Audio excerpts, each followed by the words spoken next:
또 예수께서 제사장이 되신 것은 맹세 없이 된 것이 아니니 그들은 맹세 없이 제사장이 되었으되 오직 예수는 자기에게 말씀하신 이로 말미암아 맹세로 되신 것이라. 주께서 맹세하시고 뉘우치지 아니하시리니 내가 영원히 제사장이라 하셨도다.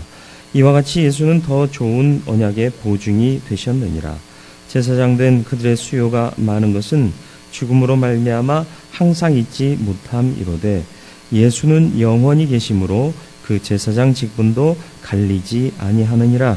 그러므로 자기를 힘입어 하나님께 나아가는 자들을 온전히 구원하실 수 있으니 이는 그가 항상 살아계셔서 그들을 위하여 간구하심이라.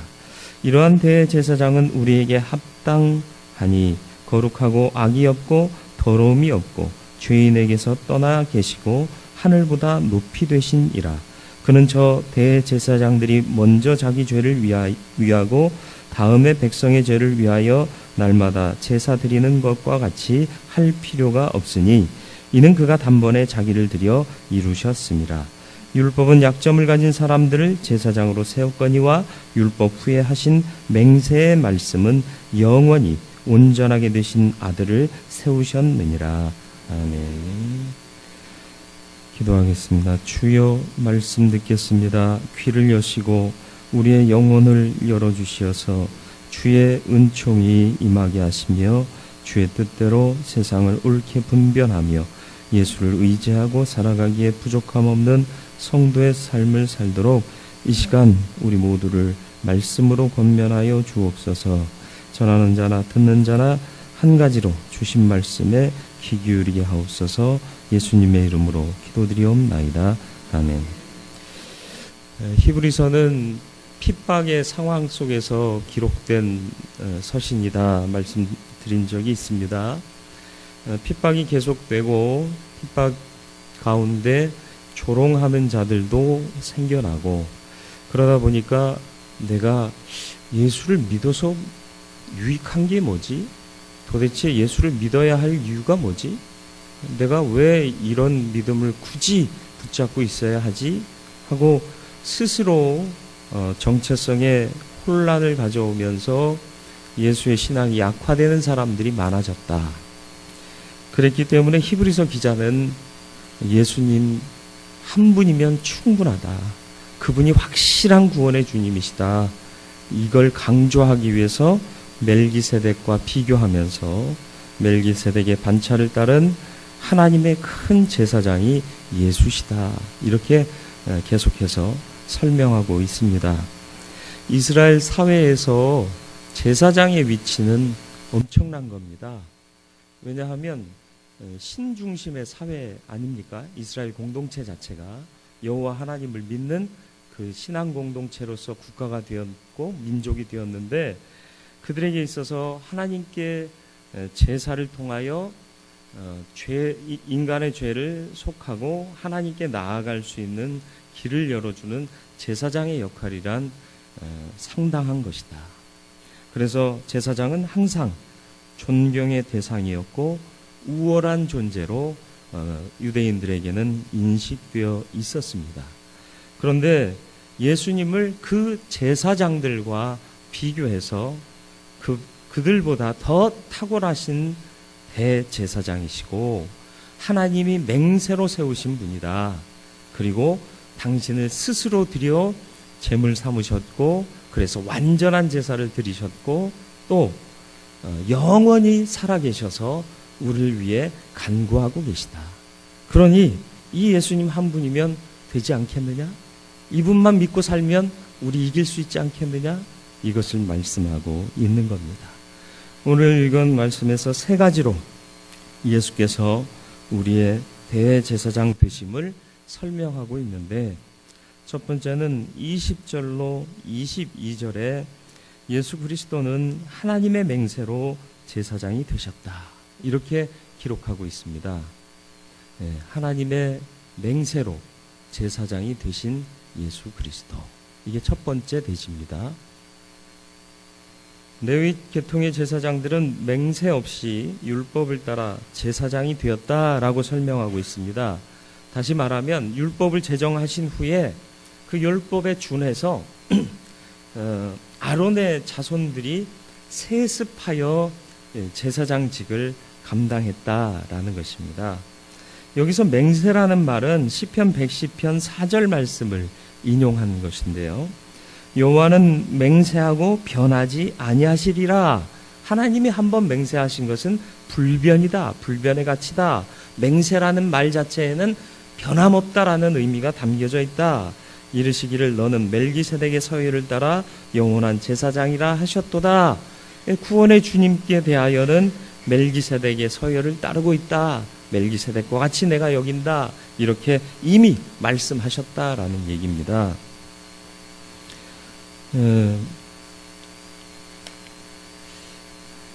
보증이라는 것에 대해서 제가 설명을 해드린 적이 있습니다. 우리가 쓰는 통용 화폐가 있습니다. 화폐 아닌데도 화폐에 준해서 통용되는 것들이 몇 가지 있죠. 상품권, 수표, 그런 것이 화폐 대신 통용되는 유가증권이라고 표현하고, 수표라는 명칭은 말 그대로 수가 적혀 있는 종이란 뜻이에요. 저도 아이가 어렸을 때 엄청난 액수의 수표를 받은 적이 있습니다. 우리 첫째가 유치원 다닐 때인데 아빠를 위해서 지갑을 만들었어요. 종이로 지갑을 만들었는데 넓은 스카치 테이프를 막 이렇게 사면으로 둘러가지고요, 돈을 넣을 수 없는 지갑이에요. 물론 어떻게든 넣기만 하면 빠지지 않는 지갑이죠. 잃어버리지 말라고, 돈 잊어버리지 말라고 아주 튼튼하게 지갑을 만들어서 선물하고요. 아빠한테 또 수표를 써줬어요. 영자가 10개 붙어 있었습니다. 어마어마하잖아요. 그쵸? 제가 그래서 부자 갑부됐어요. 아닌 거 아시잖아요. 왜 인정하시려고 그러죠? 애가 써준 수표는 누가 보증해요? 유치원생 얘가 보증해요. 그러니까 다른 사람한테 이걸 내밀면 이건 종이짝 애 장난한 거, 글씨 뭐 대충 쓴 거 이거밖에 안 되는 거예요. 그러나 우리가 통용하고 사용하는 수표는 누가 보증해요? 일단은 각 은행장이 보증하고, 은행연합회인가요? 뭐 이런 공공기관에서 보증을 해줘요. 그렇기 때문에 그게 실제적으로 화폐의 가치가 있게 되는 겁니다. 누가 보증하느냐에 따라서 같은 수를 써놓은 종이 쪽이지만 정말 값어치가 있느냐 아니냐의 문제가 되는 거죠. 예수 그리스도가 하나님이 맹세로 보증해 주신 구원의 주님이시다. 이걸 얘기하고 있는 거예요. 그러면 최고 아닌가요? 하나님이 누구세요? 천지 만물을 지으셨잖아요. 역사를 주관하시잖아요. 그분이 맹세로 대제사장으로 세우셨다 하면 이보다 더 확실한 보증이 없다. 당연히 예수 믿어라. 이 얘기를 하고 있는 겁니다. 저와 여러분들이 믿고 있는 예수, 이와 같은 분인 것을 잊지 마시길 바랍니다. 세상은 여전히 우리에게 도전하고 있습니다. 네 예수 믿어서 뭐 할 건데? 예수 믿어서 뭐 바뀐 거 있냐? 그런다고 네 인생이 달라지냐? 그렇습니다. 돌아보면 바뀐 거 없는 것 같아요. 그런데 보이지 않는 게 영원한 것이라고 얘기했잖아요. 보이는 것은 잠깐이고 보이지 않는 것은 영원함이라. 보이지 않는 게 뭐예요? 구원의 약속이요. 우리의 죄를 없다 하시고 의로 여겨주시고 거룩하게 여겨주셔서 영생하는 하나님 나라를 들어갈 수 있게 해주신 그 영적인 보증이 눈에는 보이지 않는 것이지만 영원한 것이라는 거예요. 그걸 허락하신 예수 그리스도 한 분이면 충분하다. 한 분이면 충분하다. 그리고 그들은 맹세로 세움받지 않았다라는 얘기예요. 그들이 누구예요? 아론 계열의, 아론의 후손들, 레위 계통의 제사장들이요. 그들은 맹세로 세움받은 사람들이 아니고 예수는 맹세로 세움받았다. 무슨 차이가 있죠? 아버지가 제사장이면 난 뭐 돼요? 제사장 되는 거예요. 세습 체제니까. 아버지는 인격이 훌륭했어요. 근데 제가 아버지인가요? 아니죠. 아버지 닮아서 저도 인격이 훌륭할 수도 있어요. 근데 반대일 수도 있잖아요. 부모님들이 늘 한탄하는 말 있잖아요. 저놈의 새끼가 어디서 나타났을까? 내가 낳았는데도 나를 안 닮은 것 같아요. 그런 자괴감에 빠지실 때도 있잖아요. 그죠? 그런 자괴감에 빠지신 부모님을 볼 때도 있었죠. 인정하기 싫어도 속으로만 인정하시면 돼요. 예, 세습의 한계가 뭔 줄 아세요? 예, 인격의 변화예요. 닮지 않아요. 일관성이 없어요. 그런데 맹세로 세우셨다는 건 뭐죠? 하나님이 맹세하고 너 구원의 주로 메시아로 가라. 대제사장의 사역을 감당해라. 보내셨기 때문에 사명에 입각한 삶을 살게 됐다라는 얘기입니다.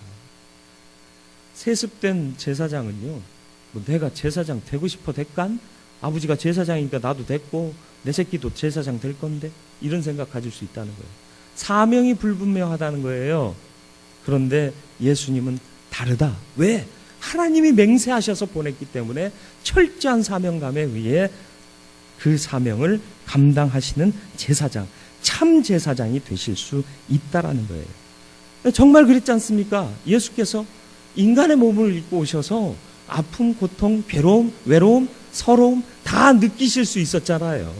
그런데 십자가를 지라 하시니 뭐라 했어요? 겟세마네에 올라가서 간절하게 부르짖잖아요. 죽기 싫다고. 사람인데, 여러분 죽기 좋은 사람 어디 있어요? 말은 쉽게 할 수는 있지만 정말 죽음이 다가오면 힘들어요. 견뎌내기 힘듭니다. 어렵습니다. 네. 겟세마네에 기도할 때 예수님의 모습, 마가복음 14장 33절로 34절에 기록되어 있는데요. 베드로와 야고보와 요한, 이 세 사람 누군지 아시죠? 주님과 늘 함께 있어서 마음을 통하던 제자들입니다. 주님의 마음을 제일 잘 헤아리는 제자들이에요. 이 세 사람을 데리고 가실새 위로받기 원하셨다는 거예요. 믿음이 있어서 하나님께서 내 위로 되신다 고백할 수 있지만 인생은요, 하나님만 바랄 수가 없어요. 그렇기 때문에 믿음의 공동체가 필요한 것이고요, 믿음의 동역자가 필요한 것이고요, 믿음의 친구가 필요한 겁니다. 예수님도 베드로, 야고보, 요한을 그리 생각하시고 심히 어려울 때 그들을 데리고 가실새 그의 심정이 어땠느냐? 심히 놀라시며 슬퍼하사. 왜 놀랬죠? 나 죽어야 되니까. 얼마 안 남았어요. 곧 죽어야 돼요. 너무 심히 놀라고 슬픔이 가득했다. 이어지는 말씀이요, 말씀하시되, 정말 마음을 터놓을 수 있는 이 제자들에게 정말 진실하게 말씀하셨는데, 내 마음이 심히 고민하여 죽게 되었으니.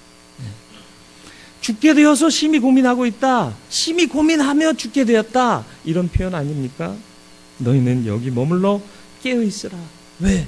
나 기도할 텐데 나 혼자 있게 두지 말고 너희들 깨어만 있어줘라.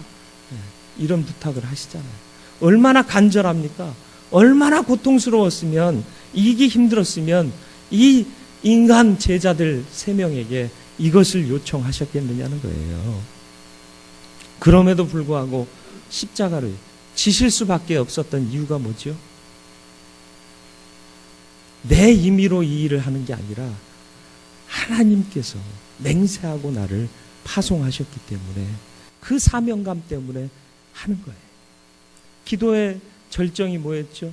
아버지요, 내 원대로 마옵시고. 그런데 내 원대로 마옵시고 아버지의 원대로 되기를 원하나이다 그랬지만 그 앞에 한 말씀이 뭐예요? 할 수만 있다면, 하실 수 있다면 이 잔을 내게서 옮겨 주옵소서. 나 안 죽고 어떻게 할 수 있는 방법 없습니까? 이걸 말씀하셨던 거예요. 얼마나 간절히 기도했느냐. 누가복음 22장 44절에 예수께서 힘쓰고 애써 더욱 간절히 기도하시니 땀이 땅에 떨어지는 핏방울같이 되더라. 얼마나 간절히 기도했으면 떨어지는 땀방울이 핏방울같이 느껴질 정도의 간절함이 있었겠느냐는 거예요. 그럼에도 불구하고 하나님의 맹세 때문에 철저한 사명감을 가지고 그 두려운 죽음의 길을 가셨더라. 그러니 우리에게 참 제사장 아니냐. 아론 계열의 제사장이 과연 이런 사명감 갖고 한 사람들이 얼마나 있었느냐. 구약의 역사를 보세요. 제사장이 타락했잖아요. 종교 지도자들이 먼저 타락했잖아요. 하나님이 애통하고 가슴을 치고 하나님께서 분노하신 이유가 뭡니까? 그런 것 아닙니까? 대표적인 엘리의 두 아들이요, 하나님과 인간 사이를 화목케 하고 제물을 드려 하나님을 기쁘시게 해서 사죄의 은총이 이 제사 드리는 사람에게 임하게 해야 하는 그 사명에 초점 못 맞추고 뭐 했다고요?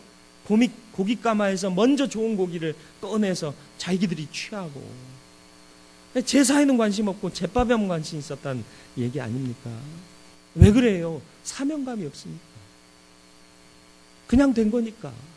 그래서 소홀히 여기는 거예요. 그런데 예수는 어떤 분이라고요? 하나님의 맹세로 세움받았어요. 그래서 사명을 갖고 죽음도 불사하시고 우리와 하나님을 화목케 하시기 위해서 희생하신 대제사장이다. 이런 분이면 충분하지 않나요? 주님이면 충분합니다. 더 이상 필요 없습니다. 고백할 수 있는 저와 여러분들이 되기를 축원합니다. 두 번째로 23절로 25절 말씀 보니까 갈리지 않으시는 제사장의 직분을 가지셨다. 사람은 수명의 한계가 있습니다. 영원히 살지 못합니다. 원치 않아도 부르시면 가야 됩니다. 그렇기 때문에 다음을 이어서 후계 제사장이, 전 제사장이 돌아가시면 위임받고 세움받았습니다. 그러다 보니까 역사상 이스라엘의 제사장 수가 엄청 많더라는 거죠. 그런데 예수님은 영원하신 분이에요. 영원히 살아계십니다. 갈리지 않으셨다. 일관성의 문제예요. 일관성의 문제. 아버지는 이런 사업을 중점적으로 추진했지만 난 달라, 이 사업 할래. 그렇잖아요. 대통령도 그렇지 않습니까? 대통령이 바뀌면 국책 사업이 바뀌잖아요. 군대를 다녀오신 분은 아시겠습니다마는 사단장 바뀌면 부대가 다 발칵 뒤집혀요. 제가 근무할 때는 군 병영을 즐겁게, 그래서 사단장이 바뀌면서 그런 모토를 갖고 오신 분이에요. 군대가 행복한 군대를 만들어야 된대요. 그래가지고 벽에다가 스마일 그리고요. 그거 다 누가 그려요? 병사들이 인상 써가면서 에이씨 이러면서 그리는 거예요. 안전장구나 제대로 있어요? 야, 좀 잘 보이는데 그려? 그러면 어디다 그리라는 얘기요? 건물 위쪽에다 그리라는 거 아닙니까? 그게 행복한 병영을 만드는 거예요? 아니 근데 어쨌든 그렇다는 거예요. 그리고 야, 너무 부대가 삭막하다. 꽃 좀 심어라. 그래가지고 나무 다 파내고 꽃 심었어요. 그러다가 사단장 2년 후에 바뀌었습니다. 새로운 사단장이, 야, 군대 스마일이 뭐냐? 야, 군대 무슨 꽃이야. 나무 심어. 죄다 뽑고 다시 나무 심고. 스마일 했던 거 다 지우고. 일관성이 없어요. 그런데 주님은 영원히 계셔요. 구원의 일관성이 있습니다. 어저께는 날 구원하셨는데 오늘은 아니래요. 그럼 난 미치는 거예요. 그런데 어저께나 오늘이나 동일하셔서 너 구원받았다. 어떻게든 너는 구원받은 거 확실하다. 이렇게 보증해 주실 수 있고, 또 영원히 계시면서 뭐 하신다고요? 우리를 위해 간구해 주신대요. 기도해 주신대요. 전도할 때요, 전도 대상자 예수 안 믿는 사람이잖아요. 근데 제가 우리끼리 하는 얘기입니다만은 늘 하는 통상적인 멘트로 위해서 기도해 드릴게요. 그래요. 아니, 너무 진실하게 얘기했나? 가짜로 얘기할 걸. 그러면 안 믿는 사람도요 되게 좋아해요. 자기를 위해서 기도해 준다 그러면 안 믿어도 기뻐하더라고요. 그런데 주님이 누구를 위해 기도하신다고요? 믿는 우리를 위해서 영원히 하나님 나라 들어갈 때까지 우리를 위해 간구하신대요. 우리의 구원을 위해서. 얼마나 감사하고 기뻐요. 아니요? 아니에요. 인간 목사가 집사님, 권사님 위해서 기도하고 있어요. 그래도 여러분 기분 좋지 않으세요? 마음이 든든하지 않으세요? 그런데 우리의 구원의 주님이신 예수께서 영원히 불변하게 동일하게 우리를 위해 간구하고 계시다. 얼마나 행복합니까? 얼마나 기쁩니까? 이걸 기억하세요. 이런 분위기에 참 제사장이 되실 수 있다. 갈리지 아니하십니다. 일관성 있게 구원을 이루어 가십니다. 우리 잘 알잖아요. 못 살겠다 갈아보자. 갈리지 않는다는, 간다는 얘기를 아시잖아요. 못 살겠다 갈아보자 해서 갈린 결과를 여러분 다 아시잖아요. 정말 살맛 나는 세상 됐던가요? 아니요. 인간은 그럴 수 없어요. 그 어떤 인간도 신뢰할 수 없고요. 신실할 수 없고 의로울 수 없고요. 정직할 수 없는 겁니다. 그런데 주님은 다르다. 그 주님께서 구원을 일관성 있게 역사하시고 계시다. 그리고 또 우리를 위해서, 믿는 자들을 위해서 친히 간구하고 계시다. 은혜 위에 은혜인 줄 믿으시길 바랍니다. 이런 주님을 믿고 있다는 것 때문에 늘 든든하고 늘 힘이 생기고 늘 위로가 되는 저와 여러분들의 믿음의 삶이 되기를 주님의 이름으로 축원드립니다. 마지막으로 주님은 완전한 제사장이시랍니다. 26절로 28절 그 중에 26절 말씀이요. 이러한 대제사장은 우리에게 합당하니 거룩하고 악이 없고 더러움이 없고 죄인에게서 떠나 계시고 하늘보다 높이 되신 이라. 주님이 이렇게 완전하신 분이래요. 영원히 사는 분인데 완전하지 못하고 사악하고 간사하고 참 이상한 사람이었다면, 이상한 존재였다면 우리의 구원 혼란스러울 거예요. 그러나 주님은 흠없으시고 거룩하시고 의로우시고 정직하시고 완전하시면서 영원히 존재하신다. 얼마나 감사한 일이냐라는 거죠. 그런데 이 흠없고 완전하신 분이 스스로를 제물 삼으셨다. 이렇게 말하고 있습니다. 27절 말씀이요. 그는 저 대제사장들이 먼저 자기 죄를 위하고 다음에 백성의 죄를 위하여 날마다 제사 드리는 것과 같이 할 필요가 없으니 이는 그가 단번에 자기를 들여 이루셨습니다. 제사장들은 인간이에요. 인간이라 흠이 있을 수밖에 없어요. 주님은 아니시지만. 그렇기 때문에 대제사장이 지성소에 들어가서 하나님을 만나고 하나님과 이 백성 사이의 관계를 화목하게 하는 사명을 감당할 때에는 먼저 내 죄를 씻고 들어가야 돼요. 그렇지 않고 하나님을 배우면 어떻게 되죠? 죽는 거예요. 그래서 예전에도 말씀드렸습니다마는 대제사장이 지성소에 들어갈 때는 허리에 방울 차고 밧줄을 메고 밧줄 끝은 지성소 밖에다 놓고 들어간다고 그랬잖아요. 혹시라도 죄사함 없이 들어갔다가 죽으면 그 누가 수습하겠어요, 시신을. 제사장도 죽는 마당에. 그래서 방울 소리가 들리면 아, 살아서 계속 일하고 계시구나. 방울 소리가 안 들리면 혹시 하고 밧줄을 당기는 거죠. 그래서 시신 수습하는 거예요. 네, 인간이기 때문에 그렇습니다. 인간이기 때문에. 불완전하기 때문에. 그런데 주님은 완전하시다. 그런데 불완전한 인간은 제사를 드려 먼저 자기를 씻어야 된대요. 네. 그런데 제사의 제물이 누구죠? 동물 아닌가요? 누구라고 물으시면 우리가 어떻게 대답해야 되죠? 네. 나 아닌 남입니다. 내 생명 아닌 다른 생명을 가지고 내 죄를 속하는 거예요. 그런데 완전하신 주님은 남 죽여 의롭게 하셨다? 아니요. 스스로를 드려, 스스로를 희생하여 구원을 이루신 겁니다. 그렇기 때문에 완전하고 온전한 대제사장이 되시고 그 구원의 효력은 단번에 완전히 영원히 이루신 일이 되었다라는 것입니다.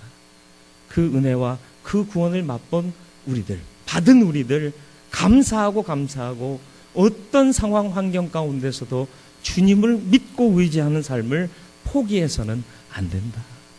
이것이 히브리서 기자가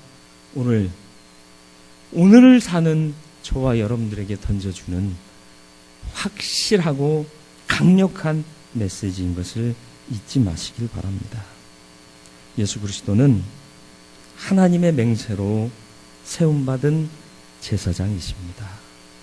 맹세로 세움받았다는 것은 하나님이 보증하신다는 의미요, 또 하나님께로부터 받은 사명 때문에 당신을 온전히 희생하고서라도 그 사명을 이루시고 우리 영혼을 구원하셨다, 완전하다, 참되다 라고 말할 수 있는 것이고요. 또 갈리지 않으시는 제사장의 직분을 가졌다. 구원의 역사는 어저께나 오늘이나 동일하다. 그리고 영원히 살아계신 그 주님께서 지금도 믿는 우리를 위하여 간구하고 계시다. 은혜 위에 은혜다. 깨달으실 수 있기를 바라고, 흠없고 부족한 인간 제사장과는 달리 완전하신 그리스도께서, 흠없고 죄없고 거룩하신 주님께서 다른 생명을 들여 죄를 속하신 것이 아니라 바로 당신을 들여 죄를 속하시고 그 효력이 단번에 완전히 영원하게 되도록 만들어 주셨으니 이 구원의 은혜가 크고 크다. 그러니 우리의 고백은 주님이면 충분합니다. 주님이면 됩니다. 더 이상 필요 없습니다.